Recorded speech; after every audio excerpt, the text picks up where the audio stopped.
اعوذ باللہ من الشیطان الرجیم، بسم اللہ الرحمن الرحیم۔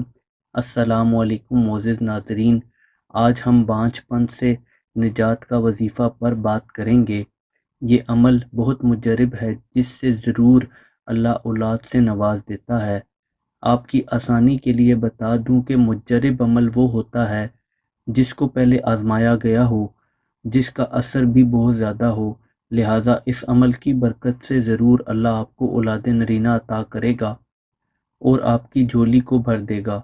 اگر آپ کے ساتھ میڈیکلی بھی کوئی پرابلم ہے تو آپ یہ عمل کر سکتے ہیں۔ اس عمل کی برکت سے کچھ ہی دنوں میں تمام رپورٹس کلیئر ہو جائیں گی اور اولاد نرینہ نہ ہونے کا مسئلہ بھی حل ہو جائے گا۔ اس کو آپ نے ایسے کرنا ہے کہ آپ نے سب سے پہلے کسی ضرورت مند کو کھانا کھلانا ہے اور حسب توفیق صدقہ خیرات کر دینا ہے، اور اگر آپ اس عمل کو اپنی روٹین بنا سکتے ہیں تو بہتر ہے۔ اور پھر روزانہ صبح اٹھ کر سورہ حشر کی آخری آیات هو اللہ الخالق الباری المصور، هو اللہ الخالق الباری المصور کو پڑھنا ہے۔ آپ کی آسانی کے لیے دوبارہ سنا دیتا ہوں، هو اللہ الخالق الباری المصور۔ آپ نے اٹھتے بیٹھتے سوتے وقت جاگتے ہی جب جب آپ کو یاد آئے اس کو پڑھتے رہنا ہے۔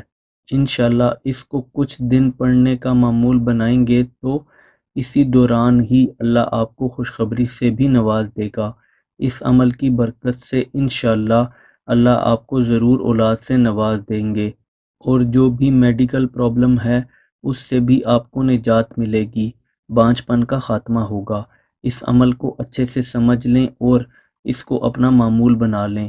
سورہ حشر قرآن پاک کے 28ویں پارہ کے اندر موجود ہے۔ اس عمل کو کرنے کی اجازت عام ہے، خواتین مخصوص ایام میں بھی اس عمل کو کر سکتی ہیں۔ عمل میاں یا بیوی میں سے کوئی بھی کر سکتا ہے یا دونوں بھی کر سکتے ہیں، کوئی دوسرا شخص اس عمل کو آپ کے لیے نہیں کر سکتا۔ نماز کی پابندی کو بھی اپنا معمول بنا لیں۔ ویڈیو کو لائک کر دیں، چینل کو سبسکرائب کر دیں۔ اللہ حافظ۔